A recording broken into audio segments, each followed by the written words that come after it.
Anyon qizlar, hammaga bugun qaynatamni tug'ilgan kuni bo'lgani uchun sekin pishiriqlarni pishirib oldim. Ertalab 6 da turib. Xullas, bu yerda birinchisi mayonezli salat, bitta salat yana esimdan chiqib qolibdi. Grechka salati, buni yana pishirib qo'yaman. Kechki videomda ko'rasizlar buni. Bu mayonezli salat. Hamma biladi buni menimcha. Bu esa buni Qoraqalpog'istonda ko'p ishlatamiz tug'ilgan kun to'ylariga. Nomini bilmayman. Bu funchuza salati. Tortni esa o'zim qilganim bilinyapti aytmasam ham.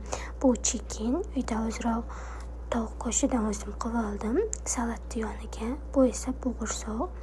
Buni kecha pishirib qo'yganman. Bu tvorожный pirog. Bu esa tvorожный булочка. Bu ham shunday tvorожный булочка.